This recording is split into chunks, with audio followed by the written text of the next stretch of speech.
What is it about Notre Dame? Well, I've studied a lot of medieval history and art and music, and I know how important that this site has been to not only the history of Paris, to France, but it has a significance to the world as well. The Eiffel Tower may be the new symbol of Paris, but it's a symbol of modernity.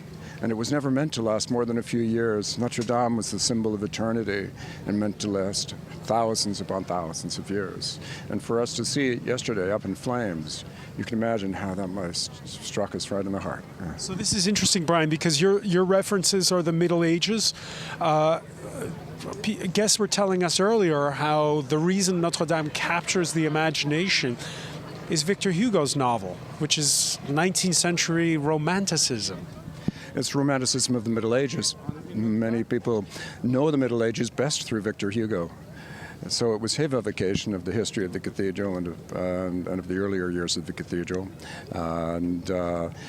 Yes, but I think that most people who know the image of Notre Dame know it as being a symbol for the city and the country, and know the history of the cathedral as being the first seat of the most important school in Europe, and basically the nucleus of the university, which was the nucleus of the left bank, and which then became one of the most important university in Europe. The Sorbonne we're talking about. That's right. Well, of course, in those days there were 60 colleges, not just the Sorbonne, and those 60 colleges, only 4 are left. But the medieval cathedral was where the culture of learning began, and not just of theology, but of philosophy as well. And the creation of the university was basically when philosophy began to separate itself from theology to gain that independence that has been such a mark of French free thinking ever since. It's interesting. You're describing it as a place of free thinking. Earlier we had Father Malherbe, who's the chaplain of Notre Dame Cathedral, and he was looking at it in terms of great religious dates. And before that, we had another guest who described it as a symbol of power, right? You had an English king and a French emperor who were crowned here. You had Henry IV ending the War of Religions by leading a procession to that very place. But it's not where the French kings are crowned normally. As you know, that's in Reims. And it's not where they're buried either. That's in Saint-Denis. It had a different role, and I think that's because its role was more a place of the people.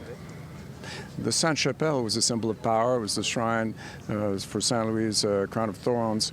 And I think Notre Dame has always stood as being a place of refuge and as a symbol of the sanctity of the religion and the safety of religion as well, that it provided people in times of strife between town and religion. And so it was. I think you have to see it in a larger context as a place that people, all Parisians, feel attached to, whatever religious strife.